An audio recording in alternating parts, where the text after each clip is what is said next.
the marketeer's perspective on sustainability. So with that, a quick introduction for the August panel that we have with us right now. And I would like to start off with Varun Buralkar. And Varun is a waste management professional with more than a decade of experience in wastewater and solid management in the business development, operations, and advocacy aspects. He's currently working as head commercial Geocycle India. And Geocycle is a business unit of Ambuja and ACC Cements, providing co-processing as a waste management solution for various waste generators. So quite an interesting profile there. And Vidhi's career started off at eClerx, has now her engrossed in an entrepreneurial journey of her own. She runs her startup called August Company, which aims to provide contemporary designs for the conscious world. With their women's apparel brand actually being centered around functionality, comfort, and sustainable practices as one of the core components. And having known Vidhi for more than a decade, I can vouch for her commitment to sustainability in running her business and not just for paying lip service to it. And those are the experts we are actually looking forward to having in these master classes. And quickly, Vineet Sharma. Vineet is with us, and Vineet leads the marketing and new business development at AV InBev. In a career spanning 10 years, Vineet has worked with organizations such as ITC, Dabur, Unilever, and now at AV InBev.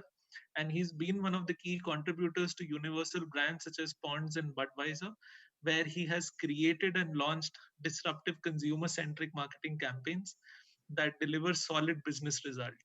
So with that, I would request the team to bring everyone up on the screen here. Perfect. We can see everyone. So hi Vineet, hi Varun, hi Vidhi. Hi, good afternoon, Ashwin. Thanks for inviting us for this session. Hi Ashwin, thank you. Glad to be here. So now starting off probably with Vineet here and diving straight into the theme of today. So Vineet, according to you, your own lived experiences and having worked with so many different varied brands now across for more than a decade. So what are your takeaways from, I would say, customer or consumer surveys and interactions regarding brand identity? And how strong is this trend that we are talking about of shifting consumer perspective towards sustainable brand per se? Yeah, no, thanks for that question, Ashwin. I think this trend, if I can say, is not a trend, is actually the way of living for today's consumers. And I think there's always a question that as marketing we always ask: are we here to market sustainably, or here we are marketing sustainability? That's because those are very two different things, right? Because sometimes when you market sustainably, then you're also looking inwards. You're talking about processes that help as an organization be more environmentally much more in line with what the consumers are looking for. And market sustainability, as we can call it, is more like an outward practice that helps to bring this norm, which is much more acceptable via customers, via consumers, and also the society as well. I love a lot of these frameworks that talk about the 3 Ps. And of course, marketing is all about 4 Ps and 6 Ps. But I think 1 P I really like to call out, or in fact, the 3 Ps I really like to call out is planet, profit, and people. I think you cannot. I think this trio combination is here to stay. And brands who do not have a point of view on either of these three, or maybe not on all these three, will definitely not sustain in 21st the post-COVID world, if I can say. And I think COVID changed a lot. I think behaviors a lot of people change, I believe, toward this. And people are, I think, as I said, they are no longer looking for sustainable brands. It's something that it's a base expectation now. It's not that you have to become sustainable to differentiate yourself. I personally believe, and that's what we have met, a lot of consumers in India post-COVID scenario as well. In fact, one of the stats just threw me off, that 87% millennials are in India actually are talking about that they are looking for brands who will talk and are in line with what they also believe in. And especially on things like climate change, on things like water, on things like pollution. These are some of the things that Indians are really talking about. So I believe this is not a trend, as I said in the start. This is something, a reality. and more have to have inward processes. That's where market sustainability comes in. But also at the same point of time, you need to also look outwards. And as brands who are, I believe, a culture of change, brands have the power because they reach out to so many millennials, so many people actually. If we do not talk about such an important topic, which not only helps not only helps the society, but also is now, I think it's a key differentiator for our products to be sold in the market. So I believe this is not a trend. This is a reality, and we have seen a lot of innumerable examples where companies who are following such practices and brands who are following such practices actually they see much longer share of mind in our consumers, and also the share of wallet of our consumers as well. So that's the broader takeaway, Ashwin, I would have on this topic. That's great. That is like music to the ears of a sustainability professional, honestly. And picking up on that, where you're actually talking about this not just being a trend, but a reality, and how the consumer behavior has also changed a lot post COVID, I would say during COVID, because we're still not in the post COVID world. Now, Varun, probably moving on to you on that aspect. So, how are brands essentially tackling this demand from the consumers, which we are now actually talking about being a reality and not just a trend? And what are potentially the steps being taken by established corporates to not only embed sustainability in their operations, but also enable branding around it? Yeah, we are in a bit of a unique position. If I look at the brand of GeoCycle, which is very much part of the Lafarge Holcim Group and Ambuja and ACC Group, we've established this brand not just to provide sustainability looking inwards, but also because we are in the position and we have the expertise on co-processing, we are actually enabling a lot of the other companies and brands to adopt a system or adopt a technology where they are not leaving any environmental footprint from any of their products or their waste streams. So that way we have already established this brand. GeoCycle exists globally for more than 3 decades. And it is very much part of a very core industry, which is bricks and mortars, a cement industry. Every aspect of cement industry, from mining to the final product, and then the dispatches, everything is a carbon intensive process. So if we look at the establishment of GeoCycle, we've differentiated. We provide waste management solutions. We handle waste like any other company. And a lot of companies associate with us purely because there is a brand which is going to provide them a credible, compliant, and a sustainable solution for their waste issues. And the very purpose of creating a separate brand, which very much resonates with recycling or on more environmentally friendly terms, was to create GeoCycle. Today, we are actually, because we've been providing these services to many of our customers, we've also established something now. We've launched this at the corporate level, something called Planet, which is a plastic neutrality brand. And we've started to talk to the industry who are a lot more aware, or they want to go beyond compliance. Let me put it that way. And they are seeking that kind of a certification, seeking that kind of a third-party independent certification that they are plastic neutral, which is now the new issue across the globe, be it India as well. So there we are actually giving them a plastic neutrality certificate, which is fully compliant. We are giving them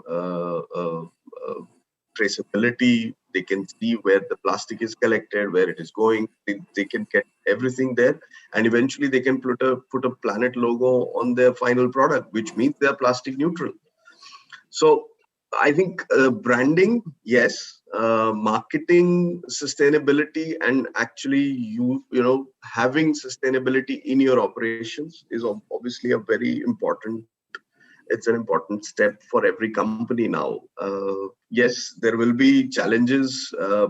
Of course, you're looking at your shareholders, but shareholders are a lot more aware now. So I think it's not just about profitability for the shareholders. I think how you are earning the profit makes it more important for them to know now. So that way, yes, we've created multiple brands. It sometimes creates a little bit of a situation where what is a cement company doing with waste? But that's how it is. You look at fly ash, consumption of fly ash. There's no other solution other than cement industry now. You look at municipal waste situation. So there are these multiple situations. So we are placed in a very unique position where we are, of course, aware of our own operations and how much amount of impact we have on the environment. But on the other side, we have GeoCycle, which is a very fantastic brand which talks about waste management, conserving natural resources, stricter compliance. So that way we've done that, and actually this is quite an interesting space for us. And I'll pick up from one interesting point you made about the shareholders, and we keep on having these discussions with a lot of students we meet, where they ask us, what is your view on the shareholder theory versus the stakeholder theory? And my response nowadays is quite simple: the shareholders themselves are asking about the stakeholders, so it's no longer two separate theories or practical aspects we are talking about. So on that aspect particularly of what you were talking about, and moving on to probably Vidhi here. So Vidhi, in terms of startups which are coming up in the space right now, who are looking at sustainably growing their business, and I would just like you to probably take the stage here and talk about the August company and how you are sort of building it up from scratch, and what have been your experiences, what have been your challenges probably. Okay. So Ashwin, I would say that in terms of startups or any company who's working towards sustainability, I think there are two types of startups. Some startups that are inherently sustainable, and the other ones that are trying to support a sustainable lifestyle. So some of them which are inherently sustainable would be, startups who are supporting women artisans in, say, villages of Gujarat, or who are working and making incense sticks out of discarded flowers, or, who are solving the waste food management, and, taking the leftovers and distributing it to the poor and homeless. So these are the startups which are inherently sustainable. And then coming to, startups like ours, who are actually helping the consumers to lead a sustainable lifestyle. So at the August company, we have completely given up on the synthetic fabrics. I think that is the one big thing that we've done. We're not using any polyesters, any synthetic fabrics anymore. Also, I believe that sustainability is not just about using what kind of raw materials we are using. I think there are three pillars to it. There should be social justice, right? Then there should be environmental protection, and third is economic development. And I think we need to do something in at least one or two of those aspects. So giving back to the society or inclusive growth is something very close to us.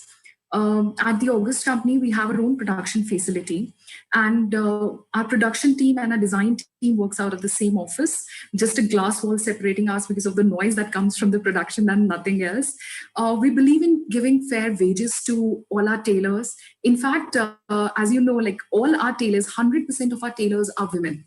And these days, because, after COVID, the schools are closed, online classes are on. So most of these women will get their kids to the office these days because, they have to attend their online classes. So they'll just sit there. So we're just trying to create that environment where everyone feels socially equal.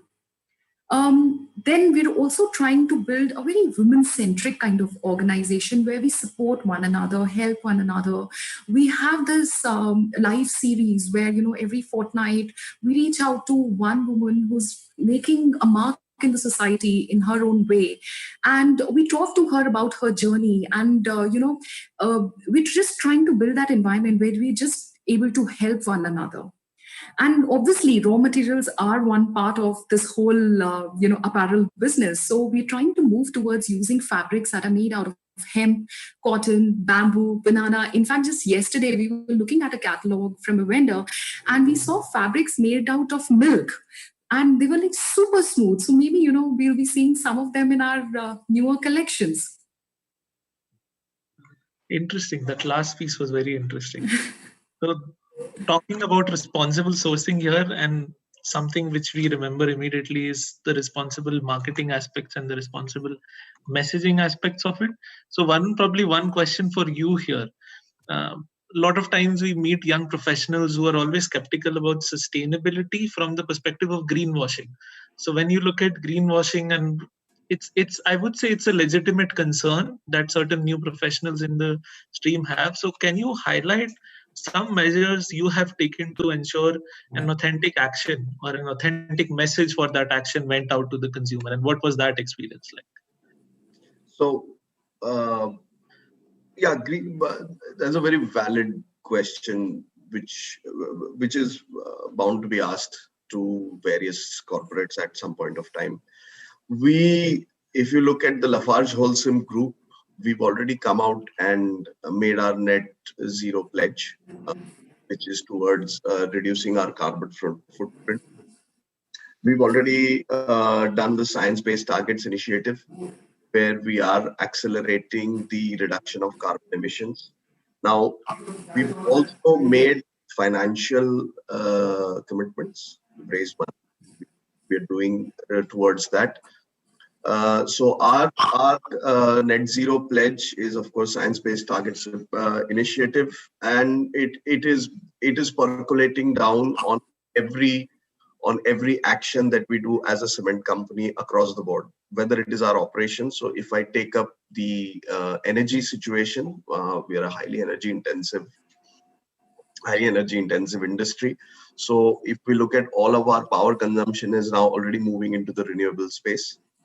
We were using a lot of our thermal power stations, which are our captive ones.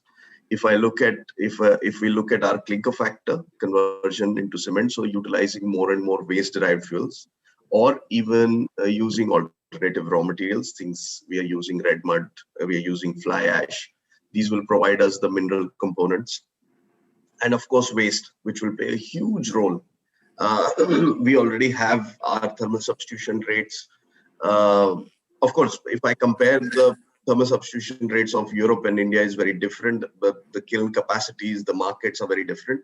But if you look at the overall Lafarge Holcim Group, they want to go up to 37%.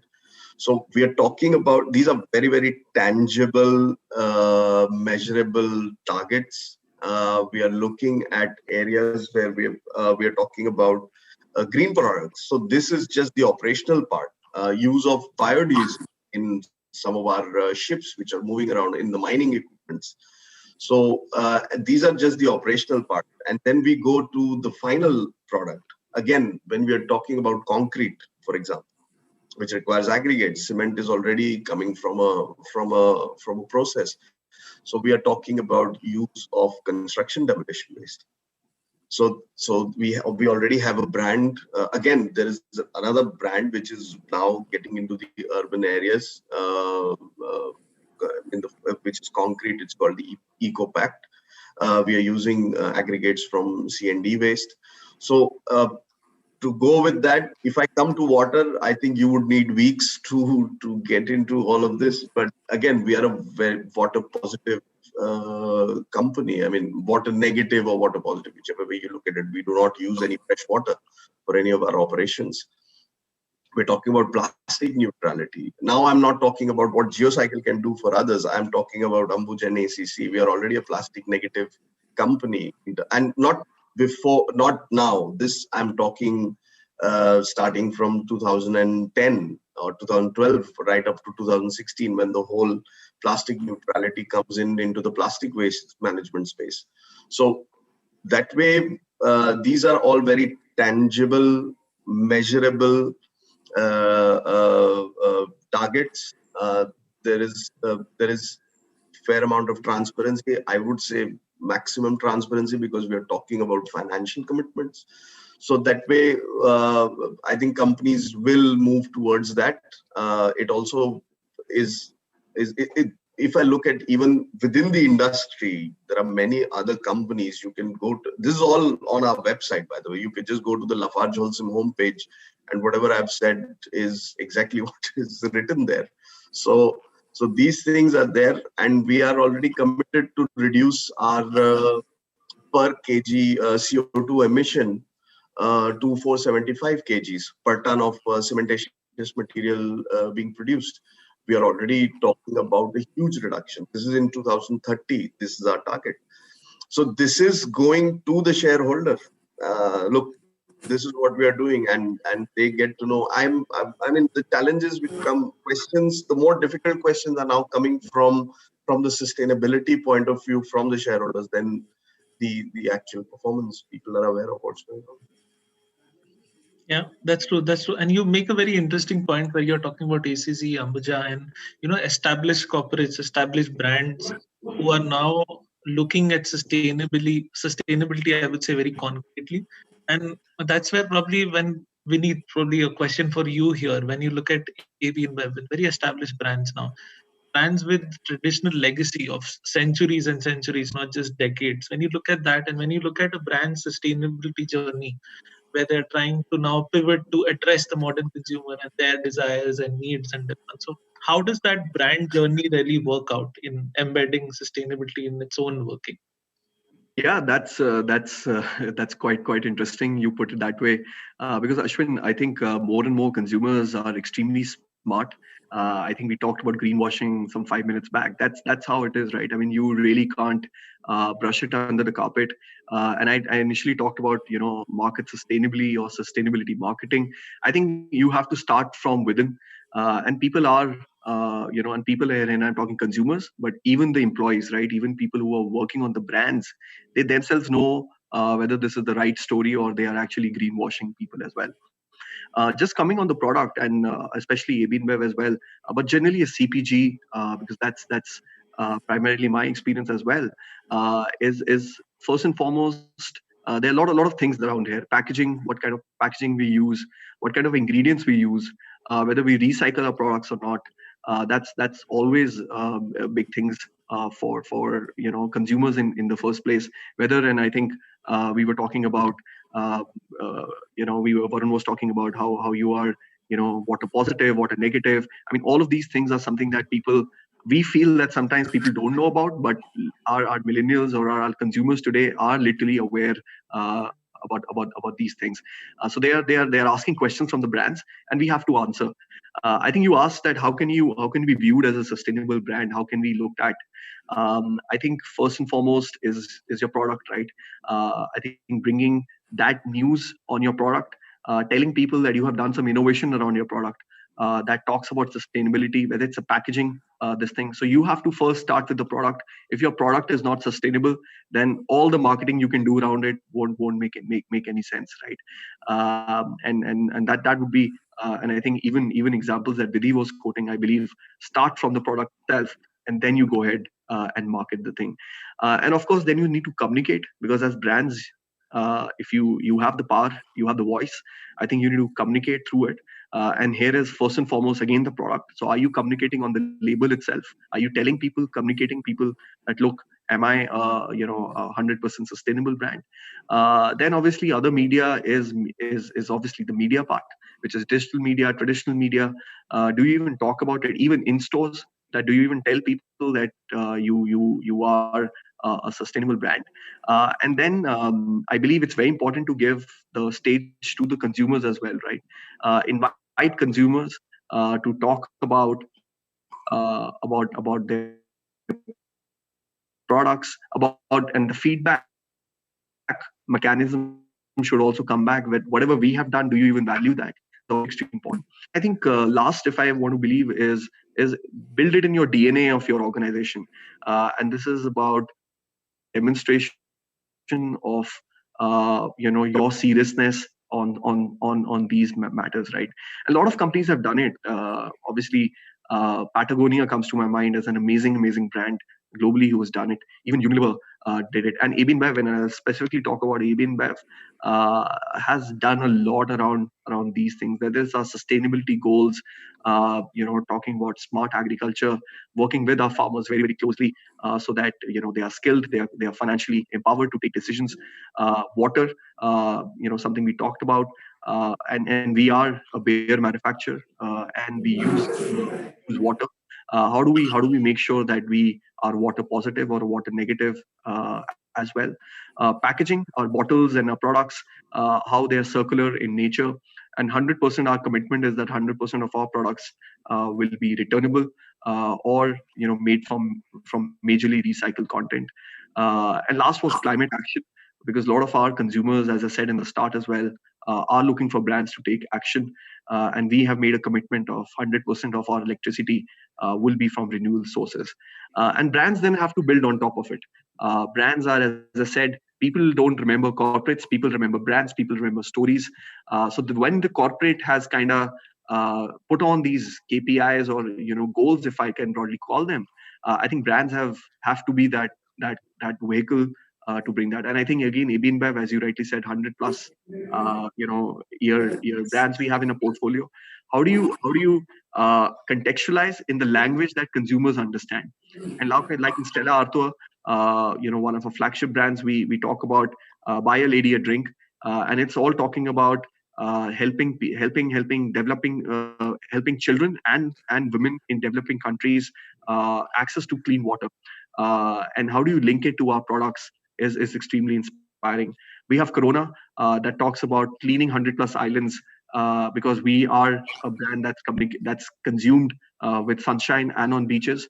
And clean beaches is extremely important, with no plastic waste inside the water. So we have taken it on ourselves. We have our long-standing partnership with Parley that we use, and Budweiser, which is our biggest biggest brand in the company. It talks about 100% renewable energy, how we are taking a commitment by 2025, we will be 100% renewable.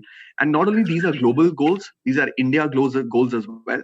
And how in India we are doing things around them, especially our breweries in particular. We have already started a lot of renewable energy projects in our breweries, water fill projects in our breweries, to make sure that these commitments and actual actions that happen in the market.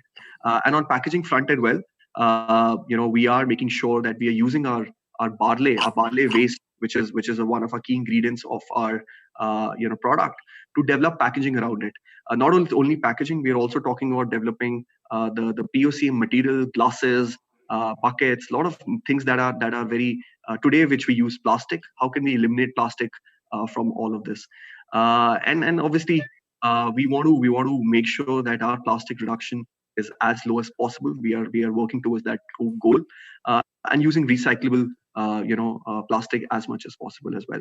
So I think it needs to be in the DNA. I think a longish answer, Ashwin, to your question, but I think it needs to be in the DNA of the company. I think you need to call out, and I think the brands have to be the vehicle that bring alive this action, because they have the power to do so. Oh, that's so true. That's a very comprehensive way to look at it, I think, from start to end. And there is probably one more element which comes after this, which is the impact and evaluation of the marketing strategy. And that's where I'll probably get Vidhi's perspective here. So when you look at all of these actions that are taking place, a brand not just being marketed sustainably, but living it in its daily ethos, I would say. And the interesting point which Vineet was making here was how the brand story was connected to how it was adopting certain causes, which makes it look very authentic, because it is actually very authentic, because you're actually addressing those core areas. So probably to you, Vidhi, on that, like your advice in general, or what do you do in terms of evaluating the impact of your marketing strategies to help you decide how to approach sustainability?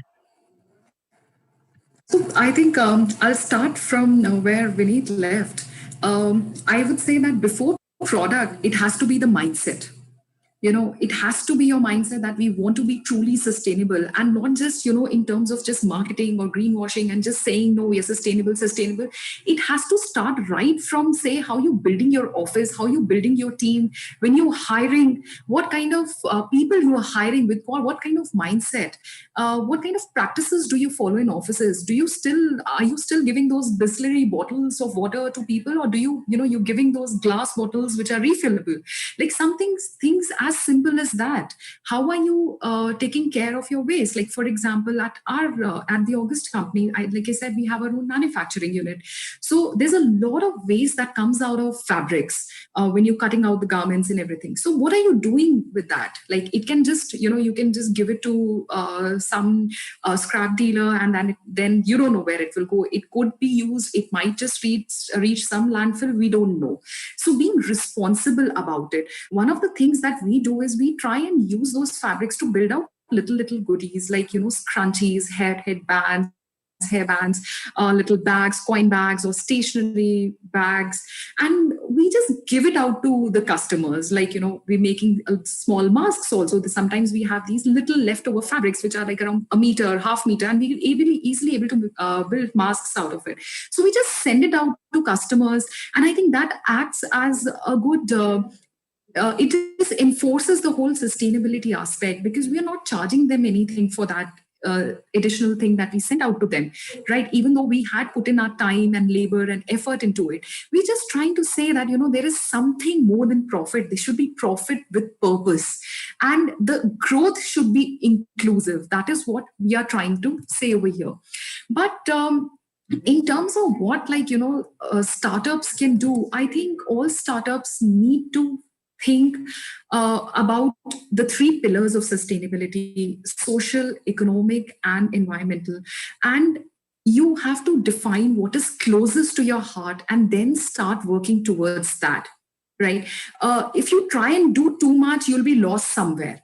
So we have to define our own path. We have to believe in that, and then, with all the marketing effort for what you're trying to do, to what your consumer perceives, there has to be that marketing effort. So what you do is you keep hammering the same thing again and again and again and again until it ingrains in everyone. So when you're talking about waste management, you have to keep talking about that. When you're talking about supporting women as a community, we have to keep talking only about that. When we are talking about, say, having only women tailors, right, or using sustainable fabrics, not using synthetic fabrics, just keep talking about that. Keep hammering it again and again until it gets ingrained, until people understand, okay, this is what the August company all about. Yeah, and you made a very interesting point there, where you're like, don't spread yourself too wide, don't try to do everything all at once, or you'll get lost. Because we also notice that happening a lot with when you're having those internal and external conversations. And I'll probably move on to Varun here, because it could be like a seamless movement. And Varun, when you probably pick up from what Vidhi was saying here, about looking at what your consumer wants, about looking at your internal stakeholders, and then probably deciding what is the right way to go ahead, what are the right goals to adopt. Because if you look at the UN SDGs also, there are probably 17 SDGs which are defined. You can't really work on all of them. Exactly. What really goes behind it? How do you address those pushes and pulls that happens when you're deciding on what to focus on? Yeah, I mean, it's a very normal. It's a very normal. How do I say? A perspective that, if a company has made this pledge, I'm sure every employee must be so aligned to it. It's not. You have to work quite hard to convince internally as well, because it's a huge change. So I don't want to get into the change management situation, but you're smiling, so I guess you realize what I'm trying to say. But the point is, these things can get lost in very large organizations. But I think the messaging, how cleverly you message is, of course, but you really have to send it out to the right people. And I'm in very, very passionately spoke about hammering the message. I wish you could hammer things into a lot of the people's minds, but you have to keep saying same things over and over again. What we've done is there are uh, if you look at the cement industry's journey from being highly energy consuming and the journey that they've had in achieving energy efficiency, Indian cement industry is one of the most energy efficient in the world, if they're not number one. I mean, given the production that we have. So I think somewhere people need to be continuously being told that, listen, you've done this, and now this is the next step. We within GeoCycle, because I have two customers, one is my plant and one is of course the actual waste generator. So we try to showcase the good work that happens, because if the plant doesn't co-process, we are not achieving any success.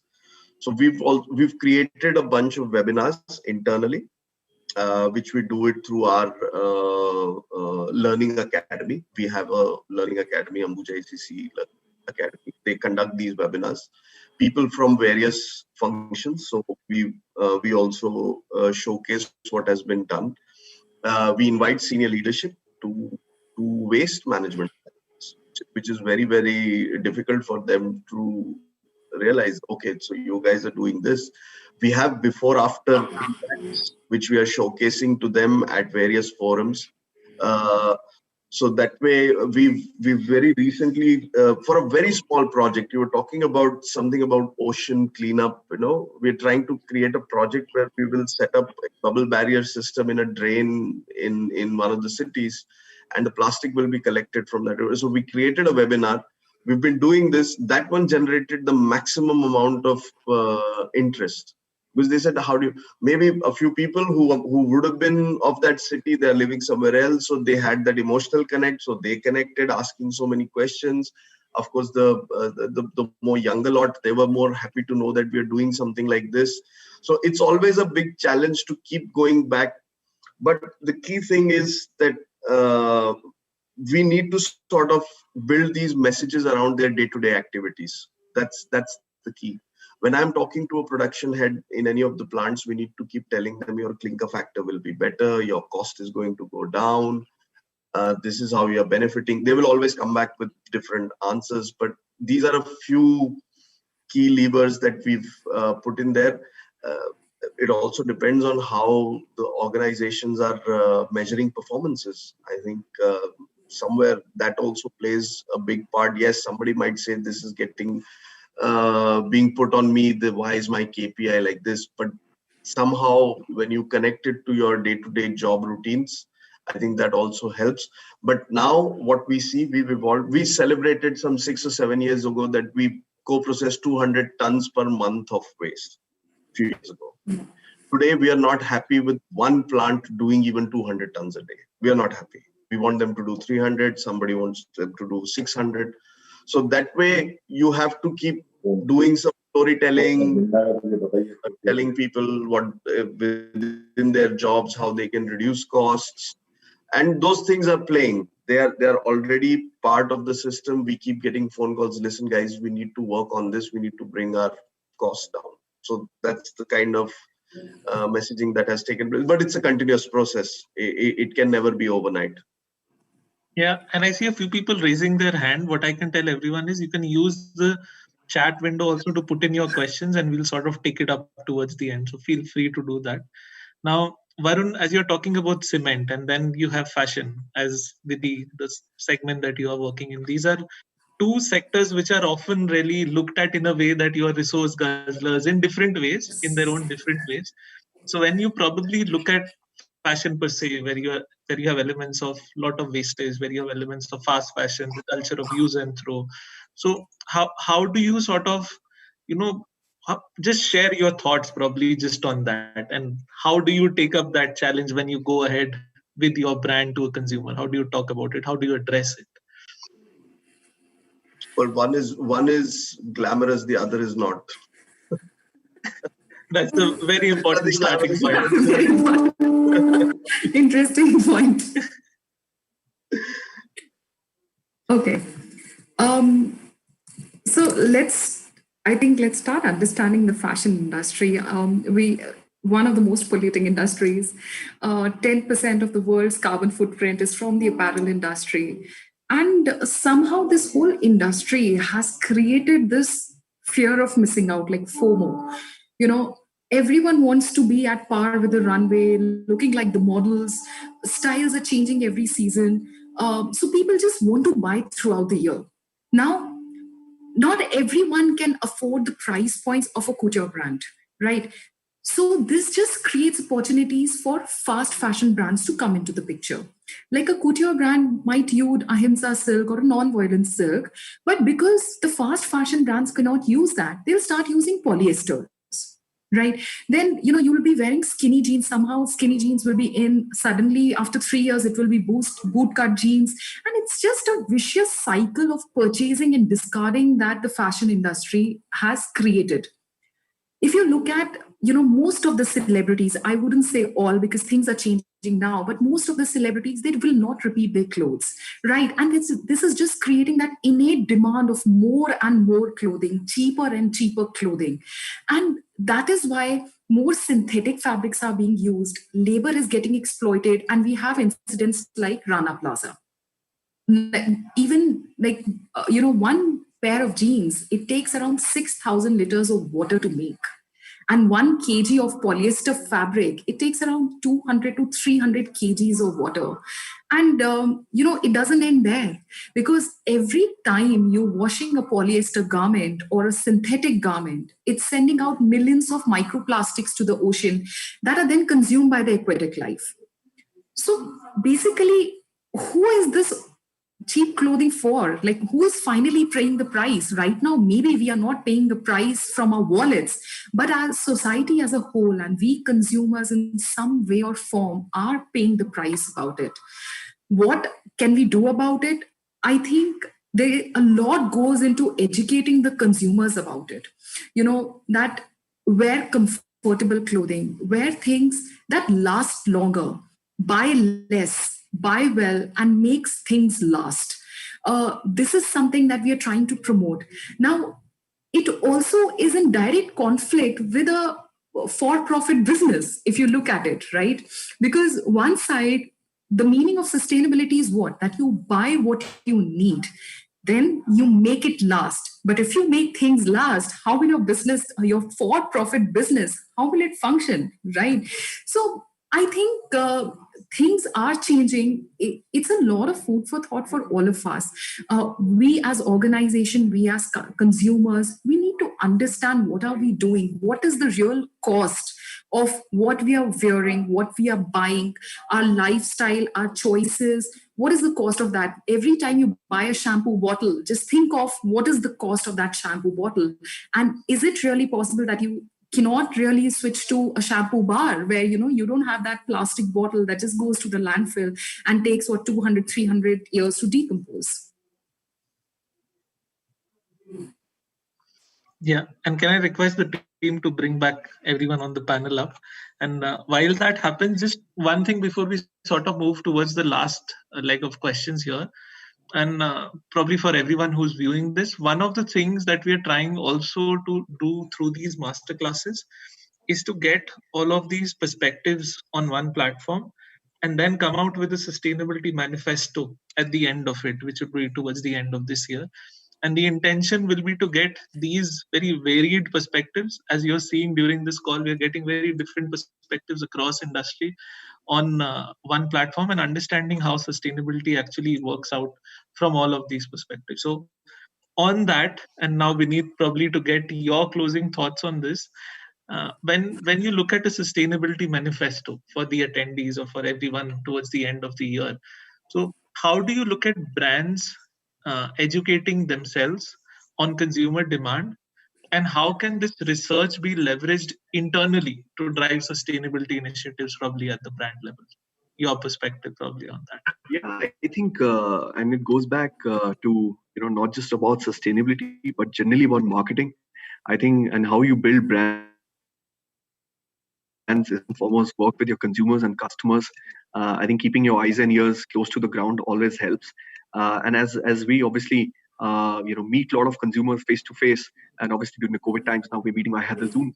But at the same point of time, a lot of studies and surveys we either from AB InBev do, or we also subscribe to a lot of these studies as well.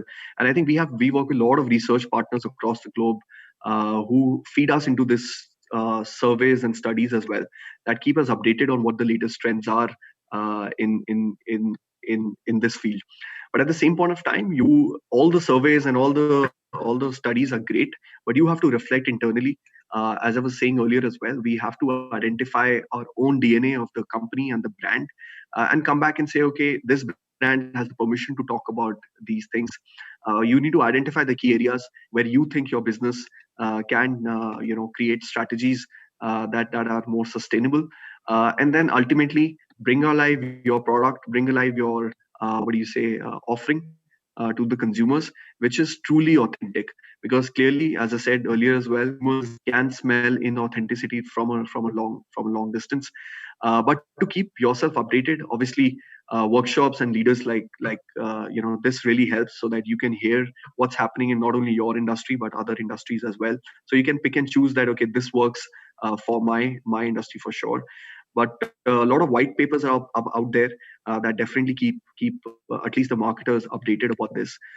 Secondly, I think a lot of strategic partnerships we do, which help us globally. As I was saying, this water partnership we do with water.org, the Corona partnership is with Parley. These are partners who are in this field for a really long time. So they tell us and they keep us posted that, look, this is what's happening. And obviously, if your brand has a license or a permission to play in that space, we can together partner to do something good. And obviously, we learn from our peers. I think that's always great. As I said, we keep our eyes and ears on what other players are also doing, and not only in the alcohol space, but generally what they are also up to, so that we can pick up certain trends that they are seeing, and then leverage those opportunities. As I said, it's all about the 3 Ps. Whether 3 Ps of marketing or 3 Ps of sustainability, the planet, profit, and people have to be kept in mind. And that's where I think, as marketers, you keep those levers in hand. But keeping your eyes and ears close to the ground, working with different partners, learning from your peers, and obviously attending some workshops like this definitely help in keeping me updated personally, and obviously making sure that we use this thinking in our brands. That's great. So probably picking up on that theme of new business development that Vineet is also focusing on a lot nowadays, and closing thoughts from Varun and Vidhi on that. So Varun, probably in terms of how do you look at sustainability being leveraged by organizations and brands for actually new business development and creating new untapped potential opportunities which are out there? So just your closing thoughts on that. I would give you a couple of examples on how sustainability helps brands. If I could take almost 15-20 years back, car companies were using paints. The amount of paint waste that they were generating on painting one single car was roughly 2 kgs or 2.5, if my memory serves me well. Today, it has gone down to 150, 160 grams. The reason is the polluter pays principle. Because they were paying so highly for disposal of these wastes, that it enabled them to find a way to reduce their waste. So they've reduced their costs. People are happy. Car companies are, yes, waste management companies like ours would have said, yeah, waste has reduced, that's fine. That's how it is. We all believe in the waste management hierarchy: reduce, reuse, recycle. So that's a very good example. Number 2, pharmaceutical companies, enabling getting them certification for their products. They are required to measure the APIs of the waste that they dispose. Now, if you put it in a landfill, there is no way you can go back and check the API measurements. But if it goes to co-processing, there is no need. So that's helping them get certifications. So many companies now have zero landfill policy. Consumers are happy. So that way, sustainability does help. There's no rule that every time people talk about sustainability. So that I think going back to the basics, the waste management hierarchy can actually, if everybody is taught at school level what the waste management hierarchy is, I think it will show you an impact 15 years later. So that's how I would put it. So there are benefits of following sustainability. Yeah, that's so true. And in fact, Vidhi, now moving on to you with your thoughts, and I'll sort of also peg in an audience question which is coming here, Okay. which asks about what would you consider effective in creating branding methods to educate customers about sustainable fashion or sustainable purchasing. So if you could probably close out with your final thoughts on that and something for the manifesto in specific. Okay. So let me close with the thought that I was thinking about. I was thinking that everyone here is talking about like big companies like 100 years and they've been sustainable so many years, and I'm from a startup world where we just started 3 years back, right? So the whole perspective is very different. But I think I would like to say one point, that if you really truly want to be sustainable because you want to do good for the planet and for the society, you need to be at the right price point. That is absolutely essential. Now, if you are trying, if you can't match the price point that the masses can afford, can buy into, then you're not truly sustainable. What's the point of catering to a minuscule population and then claiming we are sustainable, we are sustainable? What's the point? Not everyone can afford an 8,000 rupees dress. Not everyone can afford a 6,000 rupees top. What's the point of it, right? If you truly want to be sustainable, you have to meet that right price point where when you tell the consumer, listen, this is a fast fashion polyester product, and here I have at a similar price point, just the same price point, I'm giving you a cotton linen product, right? Which one will you choose? Both of them are stylish. Both of them are equally good, same price point. Just that, these startups can go in that route where, the lead times are shorter, where the entire supply chain has been cut down, the number of middlemen, and that money that you save is being given to the consumers. I think price point dynamics is something that we absolutely need to achieve if we want to be a sustainable brand. Otherwise, you're not truly sustainable, in my opinion. Like, unless you're able to do it for the masses and for the classes, you're not truly sustainable. And I think that answers your question as well, right? Yeah, in fact, that answers that question by Namrata, and also partially a question which Arun also has asked after that. I'll now still quickly take up the larger question that Arun has asked and probably add on with a few cents from my side also.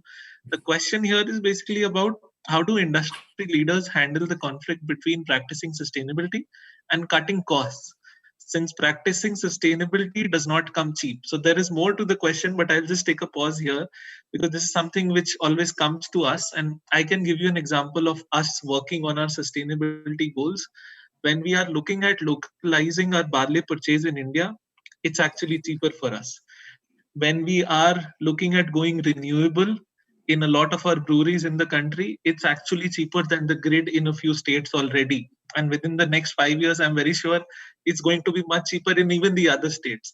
So it's not a black and white. I do understand when you follow up with that question there in terms of polyester and cotton fabric. Yes, there are certain elements there which could be a little troublesome as to how do you make it cheap. But there are aspects in sustainability where, along with being good for the environment and the society, we are also seeing the cost going down, because in many cases the policy is also progressing in that direction. So that's probably a quick perspective here. And I know we're almost getting done with time, but we had a few questions which had come from different I would say sustainability 100 plus followers also before this session, and I'll just pick one of those up. There are a few, but I'll take one and I'll sort of club two questions, and I'll tell you what the sense of these questions are. One of them asks about, does sustainability help increase your consumer base, or does it end up restricting it? And is there a differentiation between urban and rural markets on this topic? Very similar to elements of what Vidhi was also bringing up in her answers. And then, what is how has sustainability enabled brands to charge premium for their products? And this is another thing which Arun also has asked in his question here. Like, would the consumers then pay the price for sustainability? So I would just like to leave, and this is open to any one of you, Varun, Vineet, Vidhi, any one of you want to take it up, and we'll just close with that final answer. What would be your perspective on this? Arun had mentioned something about regulators, and I'm trying to link the answer to this. Look, sustainability is, it's my own opinion. It's wisdom and foresight. Wisdom tells you to take in, steps. Yes. Foresight is what your eventual goal is. So you will always have these challenges, but you will get enough for you to take those steps. Regulators will always have a big role. India's own journey has been very interesting. We started with a very strict compliance policy, and disposal was the only method. But over the period from 2003, 2008, 2016, I'm saying the policy on waste management and all of this has now fully moved towards sustainability now. So we've already done the hard bit. Now everybody talks about, the regulators talking about it, the policymakers talking about it, the final waste generator or the waste management companies or whoever it is. They're all talking in that because the regulator has done that change. The policymaker has already done that change. So it implies that it is there. So to me, regulators will always have to continuously play that role. Cost cutting, sustain. Well, look, those are realities of any business. But once it is there, it's very difficult to break good habits, as they say. So once you're there, I don't think it will start affecting. Initially, there will always be hiccups. It's part of change management.